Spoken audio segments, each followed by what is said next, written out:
I'm not tech savvy is a phrase I hear on a daily basis when I'm coaching clinicians in private practice. And in fact, it's rare that someone says to me, tech comes really easily to me. Hi, I'm Dr. Cass Spencer-Smith from Private Practice Ninja, and in this video we're going to be talking about the common tech fears that hold us back from succeeding in private practice. If everyone professes to be bad at tech, how come there can be so many successful clinicians in private practice? Now, if you're alive and working as a medic or in an allied healthcare profession, you'll be using tech on a daily basis in your work. Now, that may be as basic as email, and pretty much everyone else I know has an Amazon account. And guess what? Those are examples of tech, and you shouldn't be afraid of them. If you want to have a happy and successful private practice, you can't hide from tech. Refusing to engage with tech is the digital equivalent of declaring that you're content to be illiterate. Now, I'm not going to judge you or blame you for that, but I'd love to show you that there can be another way.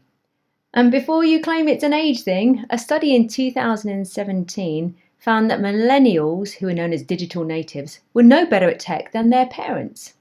And even my own peri-octogenarian mother has learned to master a publishing tool for her online Bloodhound Club, and she uses email marketing. That's not bad for somebody who originally trained in a profession that required her to put a hand up a cow's bum. Getting more practiced and comfortable with tech is the number one way that you can grow your private practice, and you can even learn to love it. I know that I do, and I know you can learn to love it too. Now you might be thinking, I don't need to get tech savvy, I just want to see the patients.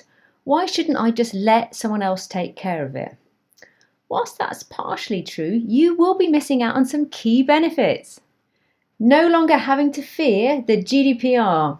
Many clinicians feel overwhelmed at the idea of getting compliant with GDPR, and because they're not good with computers, they remain shackled to a paper practice. And the crazy thing is that paper doesn't make you any safer. In fact, the GDPR requires us to make sure that we're not losing data as well as not sending it to the wrong person. So if you leave notes sitting out on a consultation room desk, I see this not infrequently, you're at a real risk there of data loss, and you could be in trouble with the GDPR. So wouldn't it be great if you had an up-to-date practice management system that took care of all that and you could lose the paper?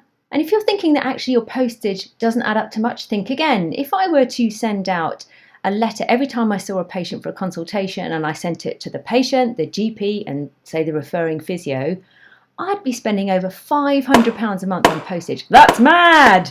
How about no longer feeling embarrassed about your messy digital filing system? Do you have kind of files, PowerPoints, notes, letters, images all over your desktop? Perhaps they're in the documents or the downloads folder, or maybe they're on various USB sticks or stored somewhere in the cloud or iBox or whatever.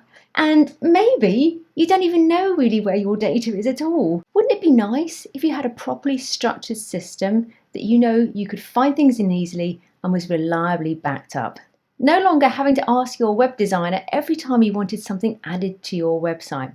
Let's say you've written a killer vlog or blog and you've got your piece of content and you don't know how to stick it in your website. So you email your web designer, and 2 weeks later, after lots of nagging, they finally post it up. Wouldn't it be great to not have to rely on somebody to do that for you each and every time? And finally, feeling confident about making video and using social media. And the same goes for social media. You might be thinking, I don't know how to make pretty little social posts. But what if you were to get familiar with some tools that enabled you to edit and create creative and engaging social media posts that would really help you to build your brand awareness? These are tools that were designed for non-techies, i.e. non-designers, and they can be easily learned. Here's the thing. We all had to start somewhere, i.e. the beginning, when it comes to learning some techie skills. And the great news is there's hundreds and hundreds of free resources out there on good old Tinterweb. You only have to pop a question into Google and you'll find that somebody's written a how-to guide or made a video about it on YouTube. If you're looking for a little more help in your private practice and with your tech, or maybe getting GDPR compliant, get in touch. We can help. And if you're interested in learning how to do these things yourself, how to make video and social media that's going to help you grow your private practice, why not join the Private Practice Ninja Academy? I'm Dr. Cass Spencer-Smith, and I'll see you next time.